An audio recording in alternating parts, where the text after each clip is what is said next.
بسم اللہ الرحمن الرحیم۔ حکیم امت مجدد الملت حضرت مولانا اشرف علی تھانوی نور اللہ مرقدہ کے ملفوظات پڑھے جاتے ہیں اس وقت۔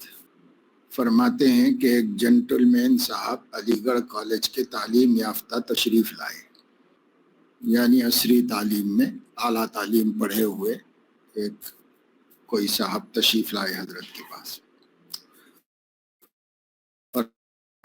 کہ میں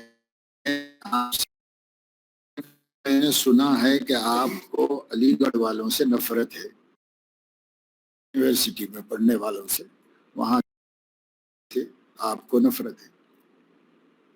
حضرت فرماتے ہیں میں نے سوچا کہ اگر کہتا ہوں کہ ہاں تب تو تعصب کا شبہ ہوگا، اور اگر کہتا ہوں کہ نہیں تو ایک طرح کی چاپلوسی ہے جو واقعے کے خلاف ہے۔ حق کے عصری تعلیم یافتہ حضرات سے ان کی ذات سے تو کوئی نفرت نہیں ہے، ان کے افعال سے البتہ نفرت ہے۔ انہوں نے کہا کہ وہ کیا افعال ہیں؟ میں نے کہا ہر آدمی کے الگ الگ افعال ہیں۔ کہنے لگے مثلا میرے بارے میں فرمائیے کہ میرے اندر کون سے افعال قابل نفرت ہیں؟ میں نے کہا کہ بعض تو صاف ظاہر ہیں جن کے اظہار کی ضرورت نہیں۔ ان کی داڑھی منڈی ہوئی تھی۔ وہ کہنے لگے کہ وہ ظاہر کون سے افعال ہیں؟ میں نے کہا کہ مجمع میں ظاہر کرنا مناسب نہیں، اور تنہائی میں بھی بدون باہمی مناسبت کے ظاہر کرنے کا کوئی فائدہ نہیں۔ اور مناسبت کا طریقہ یہ ہے کہ آپ کچھ روز میرے پاس رہیے تاکہ آپ کو مجھ پر اعتماد ہو جاوے کہ یہ خیر خواہ ہے، اور مجھ کو یہ اطمینان ہو جائے کہ آپ مخلص ہیں۔ تو سمجھ گئے، پھر کچھ نہیں پوچھا۔ حضرت فرما رہے ہیں کہ غرض ان متکبروں کی رعایت کی ضرورت نہیں۔ تجربے کی بات ہے کہ رعایتی گفتگو کا کوئی نتیجہ نہیں نکلتا۔ متکبر اس لیے فرمایا کہ ایک دور ایسا تھا جب عصری تعلیم کے ماہرین علماء کو حقیر سمجھتے تھے، ان کو کچھ بھی نہیں جاننے والا سمجھتے تھے، اور اپنی قابلیتوں پر ناز تھا۔ اس لیے فرمایا کہ ایسے لوگوں کے ساتھ رعایت کا کوئی فائدہ نہیں۔ لیکن بات جو حضرت نے کی وہ بہت ضابطے سے، قاعدے سے کی۔ اس میں ان کو کوئی چیز پکڑنے کی نہیں ملی، اس لیے خاموشی اختیار کرنی۔ ہر بات اصول کے ماتحت ہونی چاہیے۔ انہی اصول میں سے ایک یہ ہے کہ پہلے دیکھ لیا جائے کہ مخالف کو اپنی فاسد رائے پر یعنی غلطی پر یقین ہے یا تردد ہے، یعنی وہ اپنے خیالات کو صحیح سمجھنے میں مطمئن ہے اور اسے یقین ہے، یا اسے اس میں کچھ شک شبہ بھی ہے۔ اس کو دیکھا جائے۔ اگر جزم ہے یعنی یقین ہے اس کو اپنے صحیح ہونے پر، تو ہم ان سے گفتگو ہی نہیں کریں گے، کیونکہ محض فضول ہے۔ جب آدمی ایک ذہن بنا لیا ہے، ایک بات پر اپنے کو طے کر لیا، اب اس سے بات کرنے کا فائدہ کیا ہے؟ وہ اس سے ہٹنے والا تو نہیں۔ اور اگر تردد ہے تو بے شک گفتگو کریں گے۔ ایسے شخص کو گفتگو میں سمجھنے کی دلچسپی ہوتی ہے کہ میں صحیح ہوں یا غلط ہوں۔ اگر ایسا ہے تو جب ہم بات کریں گے تو وہ اس میں توجہ بھی دے گا کہ میں صحیح ہوں یا یہ صحیح ہے، اس میں کچھ غور کرے گا۔ اب بات کرنے میں کوئی حرج نہیں۔ لیکن اس صورت میں بھی گفتگو سے پہلے تھوڑی سی موانست کی ضرورت ہے، یعنی ایک دوسرے پر اعتماد کی ضرورت ہے، تاکہ باہمی اعتماد ہو، ورنہ سب کیا کرایا بیکار جائے گا۔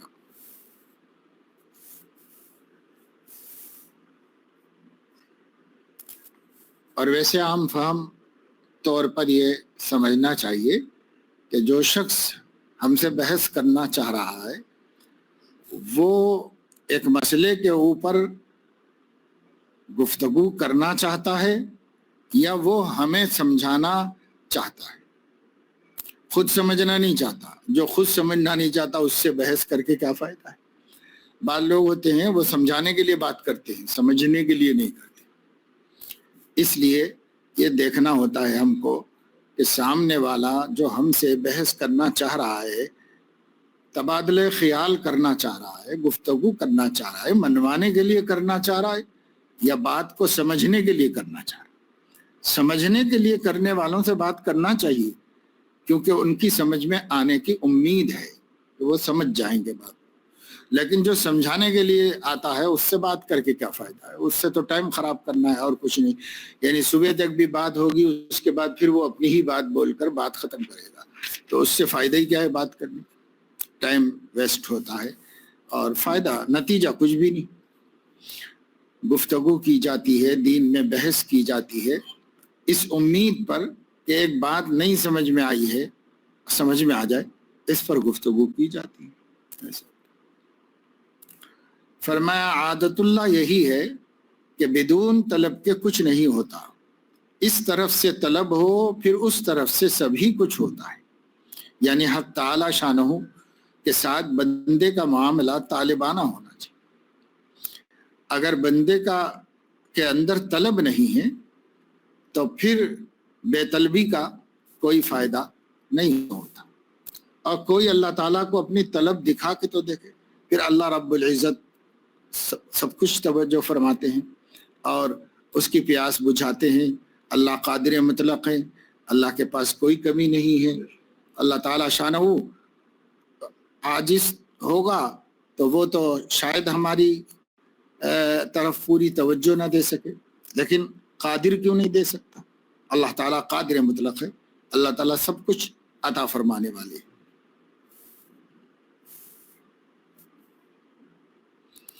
عادت اللہ یہی ہے، یعنی اللہ تعالیٰ کی سنت جاریہ یہی ہے کہ بدون طلب کے کچھ نہیں ہوتا، اس طرف سے طلب ہو پھر اس طرف سے سبھی کچھ ہوتا ہے۔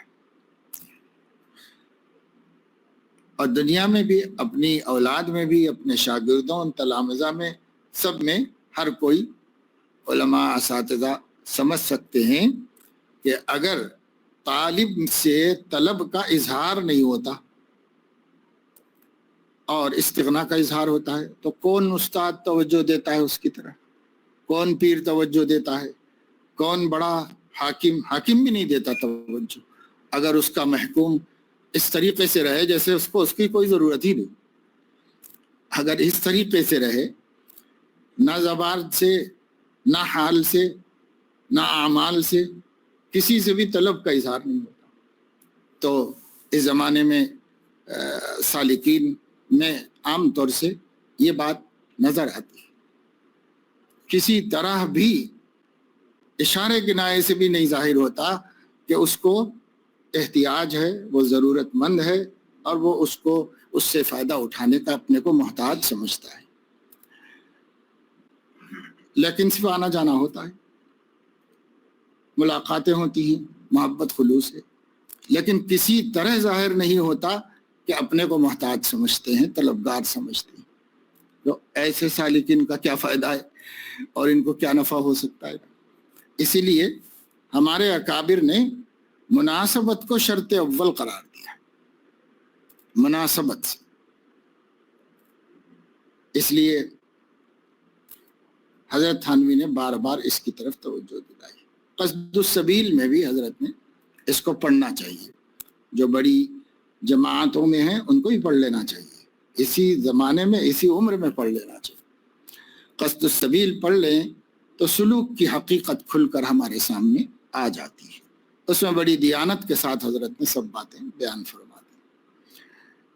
تو اس میں یہ ہے، باقی یہ ہے کہ آپ شاگرد ہیں تو استاد سے، آپ سالک ہیں تو شیخ سے، اور اگر آپ محکوم ہیں تو حاکم سے، آپ کسی کے ماتحت کام کر رہے ہیں تو اپنے امیر اور ذمہ دار سے۔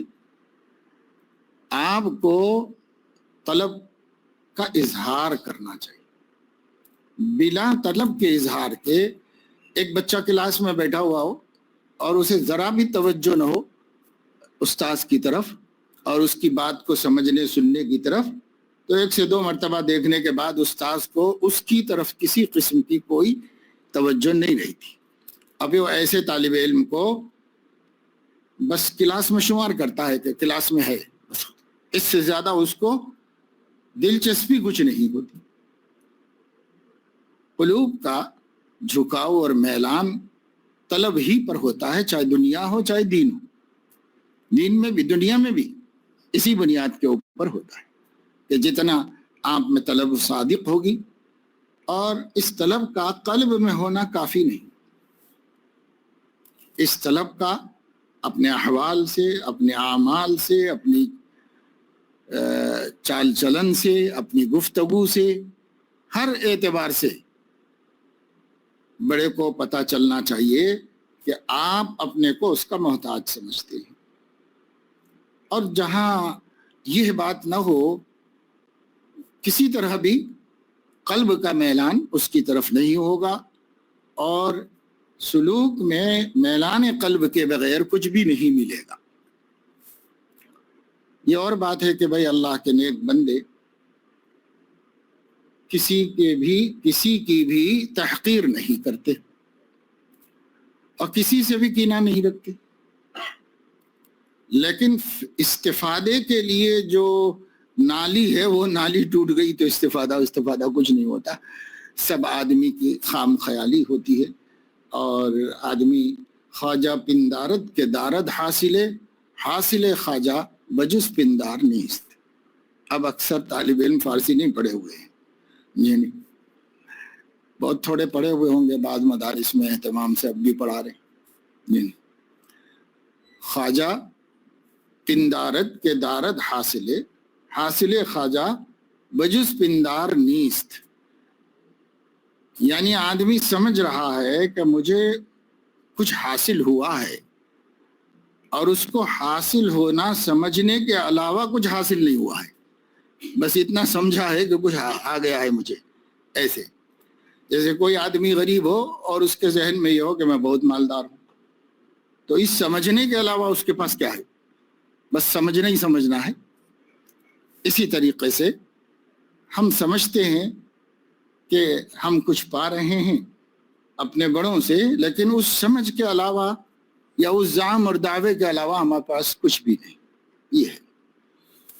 اس لیے حکیم الامت رحمۃ اللہ علیہ اکثر فرماتے تھے، یہ ملفوظ بار بار آتا ہی رہتا ہے، اس وقت بھی دوسرا ملفوظ اس ترتیب کا یہی ہے. عادت اللہ یہی ہے کہ بدون طلب کے کچھ نہیں ہوتا.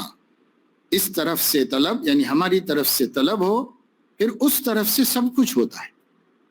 یہ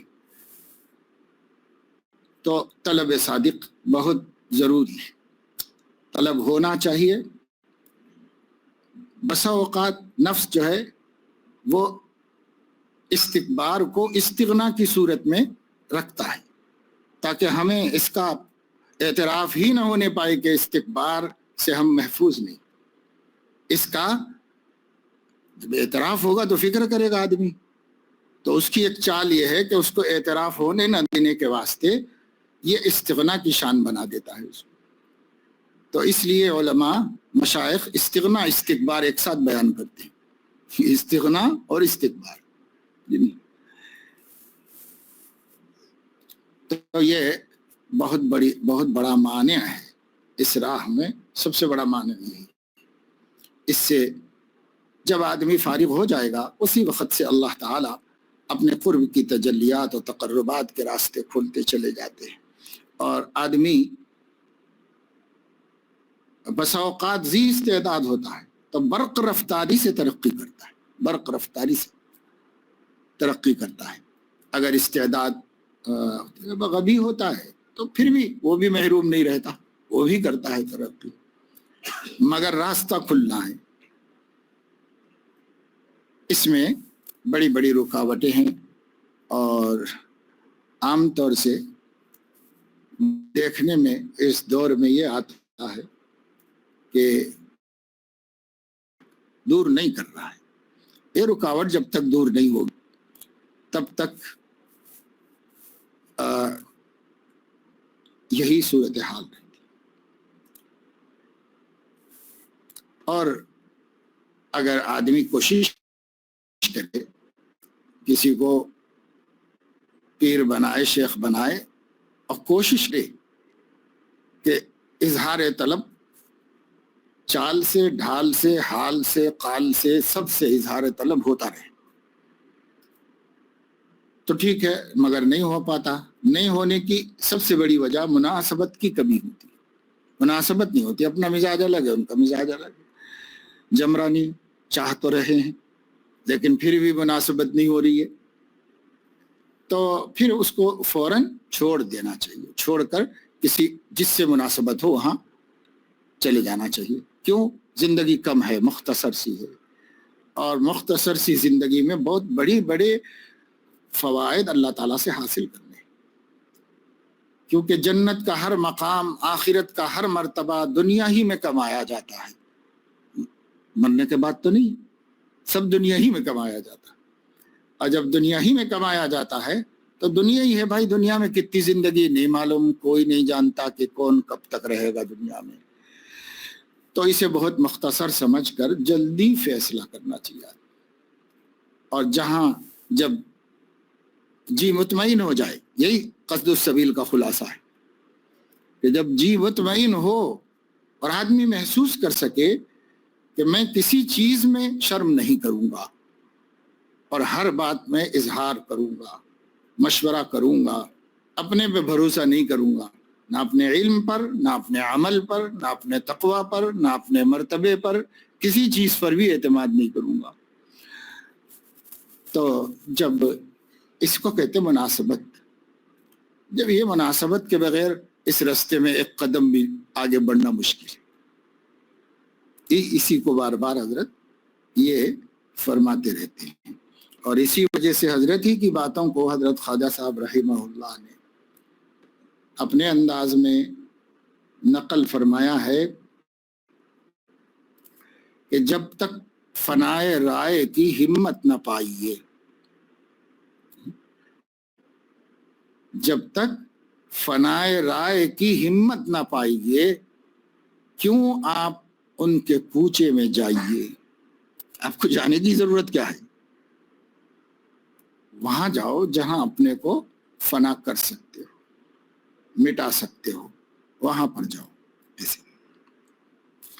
اور خواجہ صاحب ہی نے ایک اور موقع پر حضرت ہی کی باتیں، سب حضرت تھانوی کی باتیں، حضرت ہی کی باتوں کو اس طریقے سے بیان کیا ہے، جائے جسے مجذوب نہ زاہد نظر آئے۔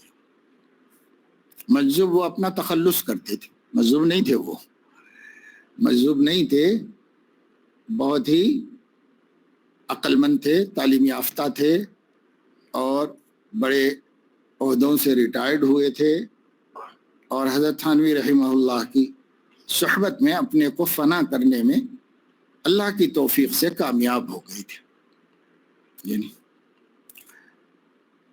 وہ حضرت ہی کی بات نقل کر رہے ہیں کہ جائے جسے مجذوب نہ زاہد نظر آئے،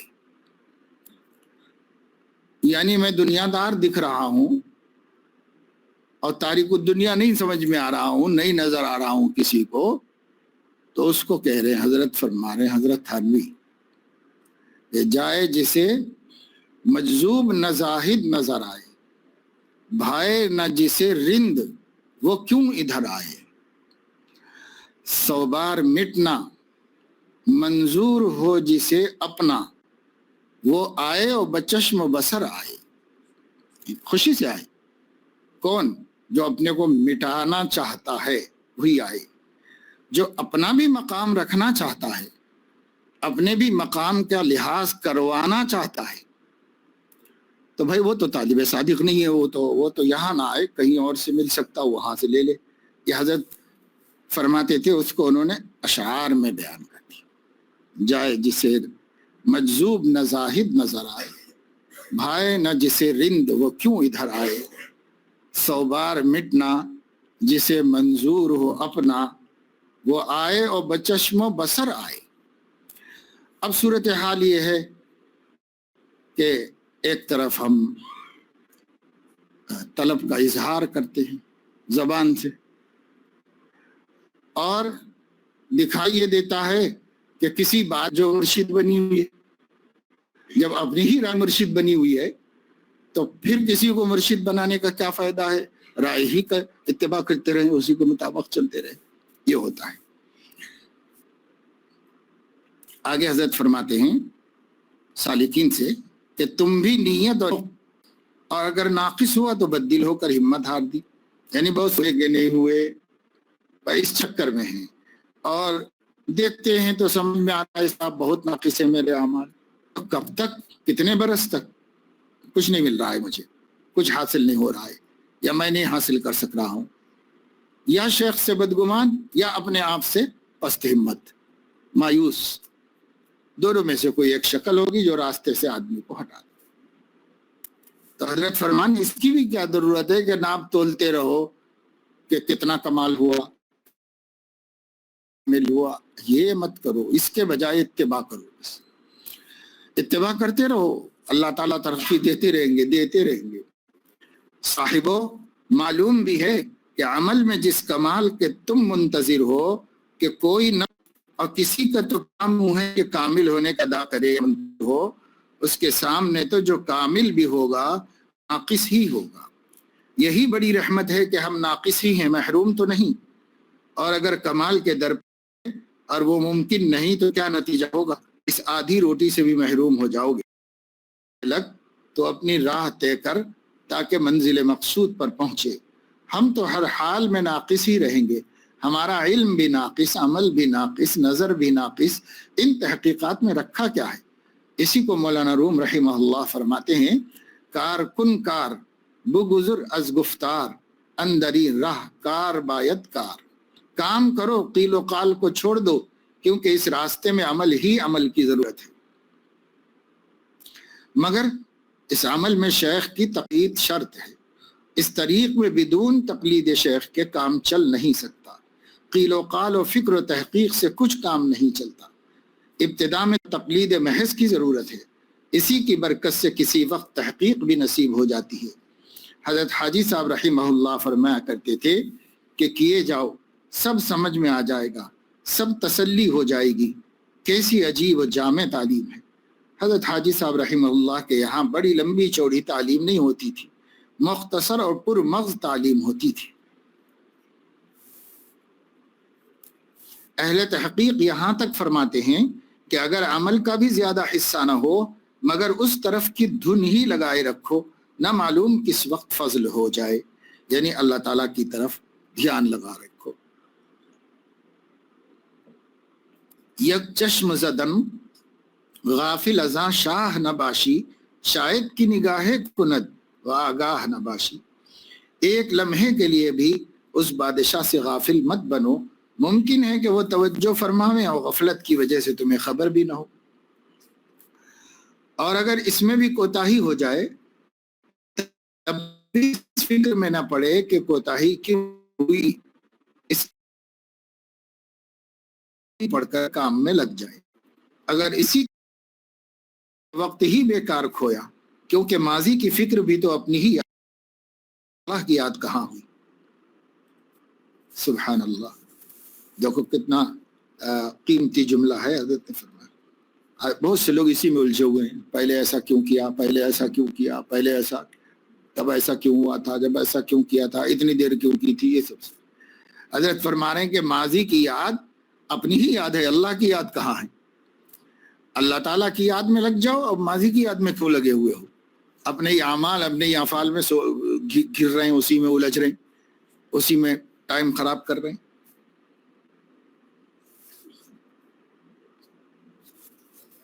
اس کے اوپر چڑھ کے بیٹھو، وہ کہہ کے ہنستے رکھیے۔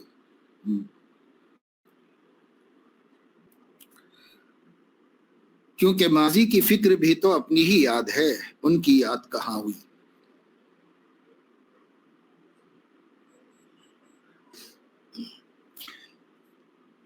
ایک مولوی صاحب کے سوال کے جواب میں فرمایا کہ تلاوت قرآن اور کثرت نوافل سب سے افضل عبادت ہے، اور یہ مقاصد ہیں۔ انہی دو چیزوں کی صلاحیت کے لیے طریق میں ذکر و شغل کی تعلیم ہوتی ہے، اور وہ سب مقدمات ہیں، اور ان میں شیخ کی بھی ضرورت ہے، اس لیے کہ اس میں بعض اوقات کچھ خطرات بھی پیش آتے ہیں۔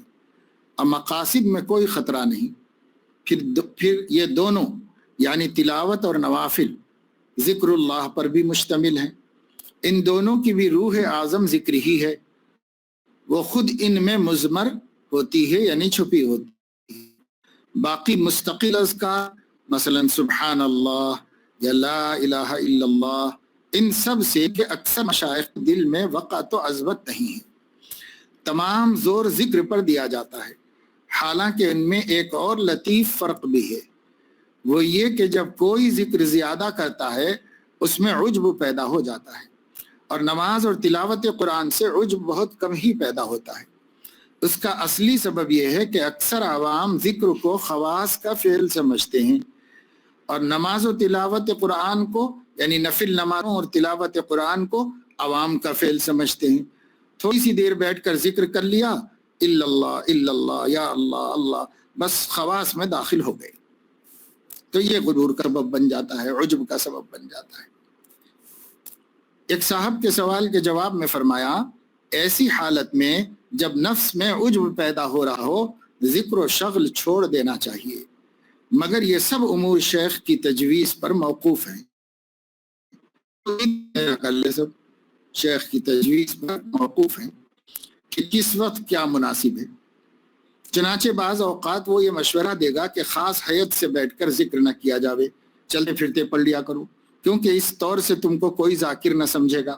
یہ گردن جھکا کر بیٹھنا اور ادھر ادھر گردن ہلانا، اس سے لوگ ذاکر سمجھیں گے۔ غرض کہ ہر حالت میں شیخ کامل کی ضرورت ہے، اپنے کو اس کے سپرد کر دینے کے بعد مطمئن ہو جانا چاہیے۔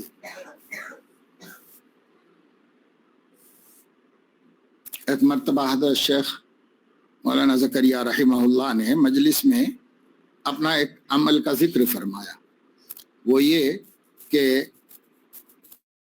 چونکہ حضرت شروع ہی سے وہ اوجز المسالک کی تصنیف میں جوانی ہی میں مشغول ہو گئے تھے، اور اس کے بہت زمانہ لگا اس کے مکمل ہونے میں،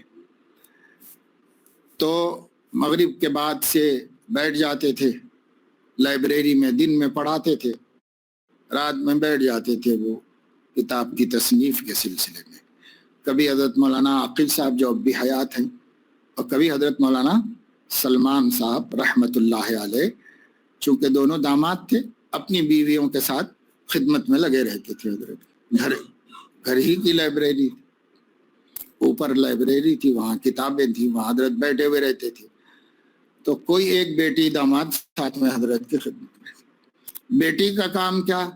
بیٹی کا کام یہ ہے کہ گرمی کی وجہ سے حضرت بنین اور لنگی بھیگ جاتی تھی، سخت گرمی، نہ کولر نہ پولر کچھ بھی نہیں، اس کو پانی میں بھگا کر پسینہ وسینے سے نکال کے پھر نچوڑ کے پھر ہوا میں ڈال دیتی تھی۔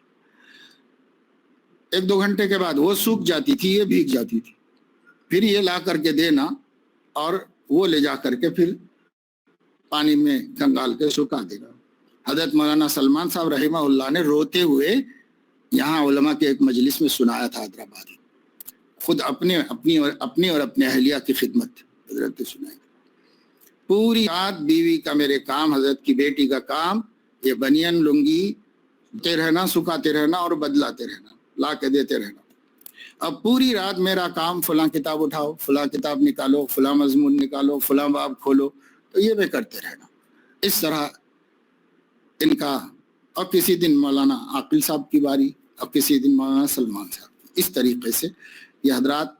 خیر یہ تو میں اس لیے سنا دیا کہ علماء طلبہ ہیں، پتہ چلنا چاہیے کہ پڑھائی کیسے ہوتی ہے، علم کیسے آتا ہے۔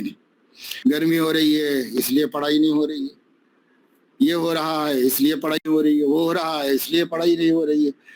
اتنی بڑی اوجز المسالک لائبریری میں سے نکال کے ایک مرتبہ ایک عالم بھی پوری نہیں پڑھا ہوگا، لیکن لکھنے والے نے کس مشقت سے لکھی ہے، کس نے کتنے مجاہدے کے ساتھ اس کو لکھی ہے۔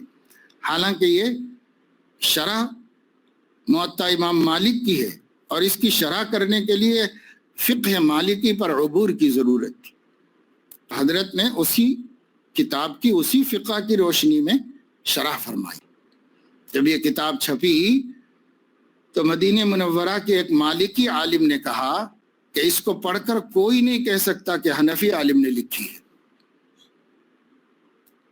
اور ایک بڑے عالم نے کہا کہ مالکیہ کی تاریخ میں ایسی جامع کوئی شرح نہیں آئی ہے پورے پچھلے سالوں کے اندر. تو وہ کیسے ہوئی؟ یوں رات بھر. اب ایک مرتبہ حضرت مولانا اعزاز علی صاحب شیخ الادب دارالعلوم دیوبند سے حضرت شیخ نے کہا کہ دعا کیجیے کہ میں پہلے رات بھر جاگتا تھا، اب کچھ مجھے آرام بھی کرنا پڑ رہا ہے، تو دعا کر دیجئے کہ مجھے سہولت ہو جائے، نیند کا غلبہ نہ ہو، اس کی دعا کر. تو حضرت مولانا اعزاز علی صاحب رحمۃ اللہ علیہ نے فرمایا کہ جب میں کنز کا حاشیہ لکھ رہا تھا تو پورا مہینہ نہیں سویا، کام ہی کرتا رہا، رات بھر پڑھتا ہی رہا اور تحقیق ہی کرتا رہا. تو یہ حضرات جو تھے یہ بہت پرانے زمانے کے لوگ نہیں ہیں، یہ ہمارے ہی بڑے قریب زمانے میں گزرے. بھائی علم کا راستہ تو ایسا ہی راستہ ہے، جب تک آدمی فنا نہیں ہو جاتا علم کے لیے، اپنے کسی راحت کو، آرام کو، سکھ سکون کو، سب کو چھوڑ کر کتاب کا نہیں ہو جاتا، تب تک اللہ تعالیٰ اس کو علم نہیں عطا فرماتے. کیونکہ علم اللہ کی صفت ہے، اور اللہ غنی ہے تو اس کا علم بھی غنی ہے. سراپا محتاج کو ملتا ہے، جو سر سے پیر تک سراپا طالب بن جائے تب اللہ اس کو علم دیتے. خیر میں آپ کو یہ بتا رہا تھا کہ شیخ اللہ علیہ نے کسی مجلس میں فرمایا کہ جب تک میری پھوپھی زندہ تھی، چونکہ شروع سے والدہ حضرت کی بیمار رہیں تو پھوپھی ہی نے زیادہ پرورش کی تھی، دیکھ بھال وہی زیادہ کرتے تھے. تو میری پھوپھی جب تک زندہ رہیں رات کا کھانا وہ خود نوالے بنا کر مجھے کھلا دیا کرتی تھی، کیونکہ وہ بیٹھ جاتے تھے، مغرب بعد کام شروع کر دیتے تھے، بس ان کو ایک عشاء پڑھنا ہوتا تھا اور کھانے وانے کا کچھ خیال نہیں تھا، دھیان نہیں تھا کھانے کی طرف، نہ منگاتے تھے نہ کوئی لا کے رکھے تو کھاتے تھے. کام میں جب جٹ جاتے، شروع ہو جاتا کام تو بس میں دھیان ہو جاتا تھا. لیکن وہ بازو بیٹھ کر بڑے تھے، بچپن سے وہ نوالے بنا کے حضرت کے منہ میں رکھتے رہتے تھے، تو اس طرح کھاتے رہتے.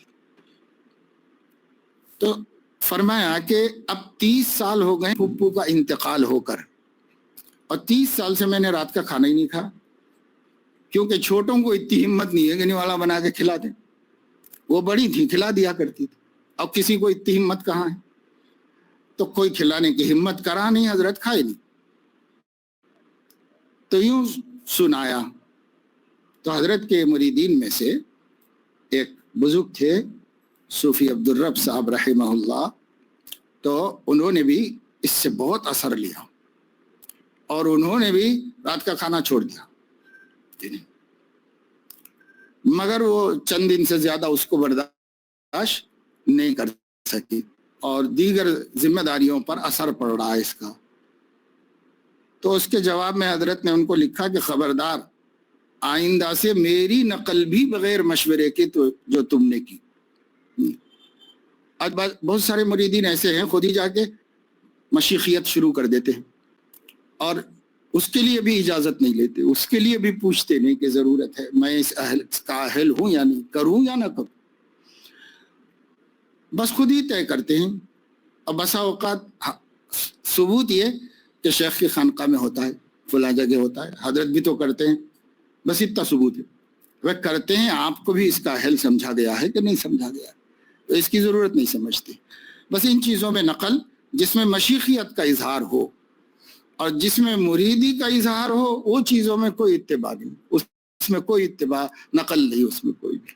ہاں، جس سے بڑے بننے کا اظہار ہو سکتا ہے وہ سارے کاموں میں اتباع ہے بڑوں کا، اور بڑوں کی نقل کرنا ہے اور ان کے راستے پہ چلنا ہے.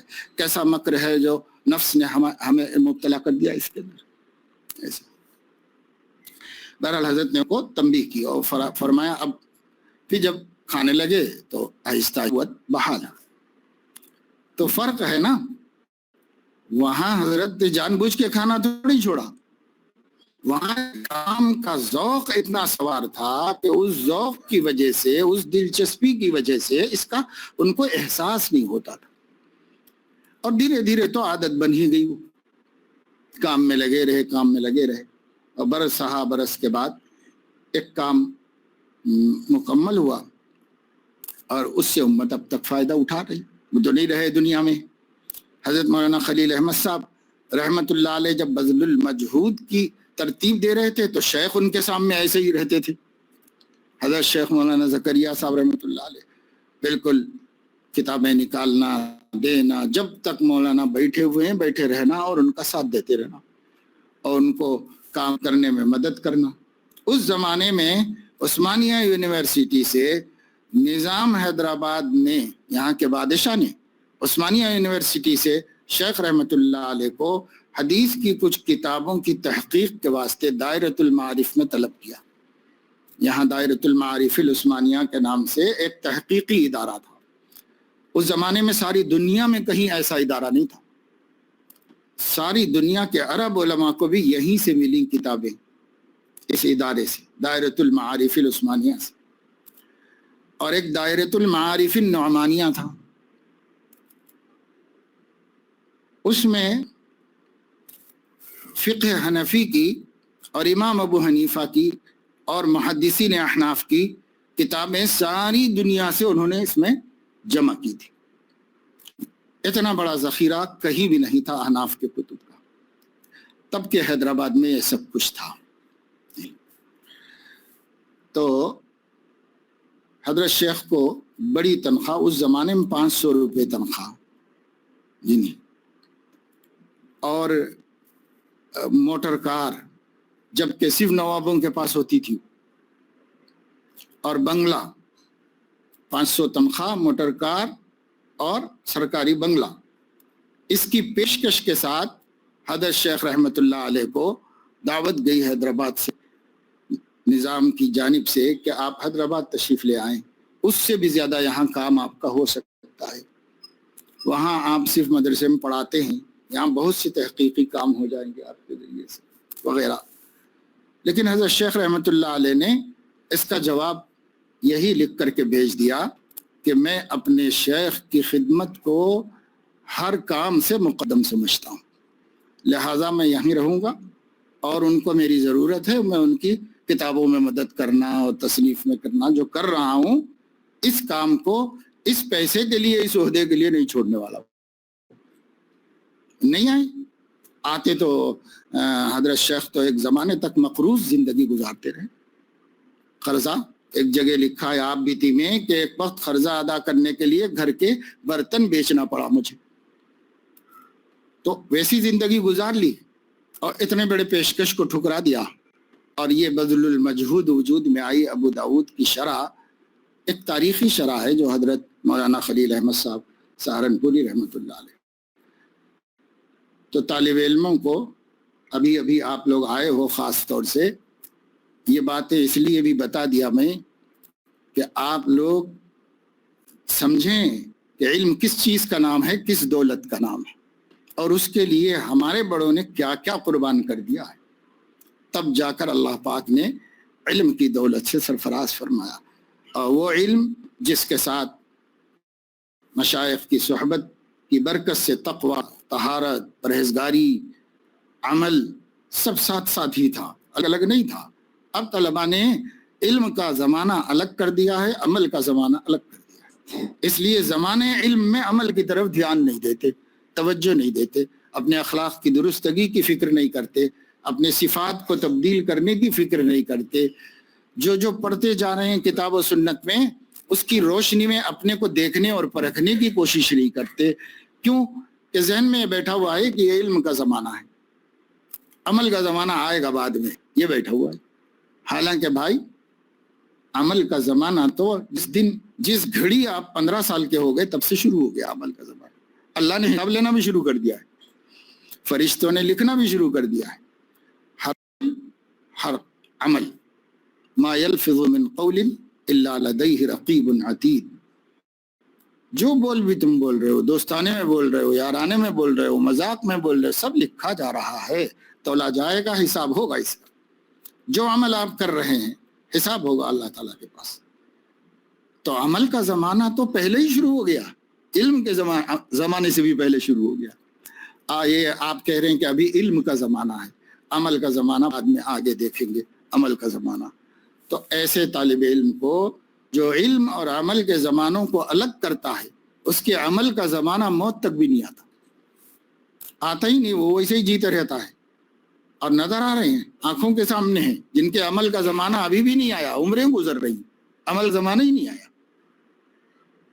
اور جن لوگوں نے طالب علمی ہی سے عمل کے زمانے کو مان لیا کہ بلوغ سے میرے عمل کا زمانہ شروع ہو گیا ہے اور حساب اللہ کا شروع ہو گیا ہے، وہ ماشاءاللہ سے جوانی میں متقی بن گئے، عمل کا زمانہ ان کا شروع ہی سے ساتھ میں ہے۔ شاب نشأ فی عبادت اللہ، بالغ بھی نہیں ہوئے تھے کہ اللہ کی بندگی میں کامل ہو گئے تھے۔ تو اس کی طرف توجہ دینی چاہیے اور کوشش کرنی چاہیے، اسی سے اللہ تعالیٰ نصیب فرماتے ہیں۔ اور ایک صاحب کے سوال کے جواب میں فرمایا کہ عمرا کے پاس بیٹھ کر قلب میں دین کا اثر کمزور ہو جاتا ہے اور دنیا کا اثر قوی ہو جاتا ہے، اور یہ اثر اس وجہ سے ہوتا ہے کہ ان کے پاس تابع بن کر جاتے ہیں، اور جو شخص کسی کے پاس قصد کر کے جائے گا اس پر اسی کا اثر ہوگا جس کے پاس وہ قصد کر کے گیا ہے۔ چنانچہ اگر عمرا قصد کر کے اہل دین پاس آئیں تو ان پر دین کا اثر ہوگا، اور اگر اہل دین عمرا کے پاس جان بوجھ کر یعنی کسی ضرورت سے جائیں تو ان پر دنیا کا اثر ہوگا۔ غرض تابع پر اثر ہوا کرتا ہے، متبوع پر اثر نہیں ہوا کرتا۔ یہی قاعدہ صحبت بد اور صحبت نیک کا ہے۔ اگر بد آدمی نیک آدمی کی صحبت اختیار کرے اور تابع بن کر اس کے پاس رہے تو اس پر نیک کا اثر ہوگا اور دین پیدا ہوگا۔ اگر نیک آدمی بد کی صحبت اختیار کرے اور اس کے پاس رہے تو اس پر بدی کا اثر ہوگا۔ اصول صحیحہ کے موافق بھی مناظرہ استاد اور شاگرد میں تو نامناسب نہیں، مگر پیر مرید میں اس طرح بھی مناسب نہیں۔ اگر شیخ کی کوئی بات سمجھ میں نہ آوے دوسرے وقت پر چھوڑ دو، اس سے معارضہ یعنی بحث نہیں کرو، اگر ایسا کرو گے فیض نہ ہوگا۔ مناظرے کی طرح ایک بے اعتدالی یہ بھی ہے کہ شیخ کے متعلق اگر کوئی شبہ ہو تو اسی سے پوچھتے ہیں، ایسا نہ چاہیے، اول تو شبہ ہی کو جگہ نہ دے، اور جو شبہ کا بہت ہی غلبہ ہو تو کسی دوسرے محقق سے شبہ رفع کرا لے۔ البتہ اگر اس شیخ سے تعلق قطع کر لے تو پھر اس سے پوچھنے کا بھی مذائقہ نہیں، یعنی پہلے تعلق ختم کر لے پھر بات بھی کر سکتا ہے اس بھی۔ غرض یہ ہے کہ تعلق باطنی اور قیل و قال جمع نہیں ہو سکتے، یعنی بحث و مباحثہ اور باطنی تعلق یہ دونوں چیزیں جمع نہیں ہوتی۔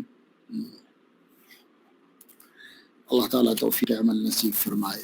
وقت برکت کا ہوتا ہے، آپ لوگ بھی مسجد جا کے رجوع اللہ ہوں، علم کے لیے، عمل کے لیے، جی لگنے کے لیے، محنت سے پڑھنے کے لیے، اساتذہ کا ذہن متوجہ ہونے کے لیے، سب کے لیے اللہ سے مانگو، سب اللہ تعالیٰ ہی عطا فرمائے۔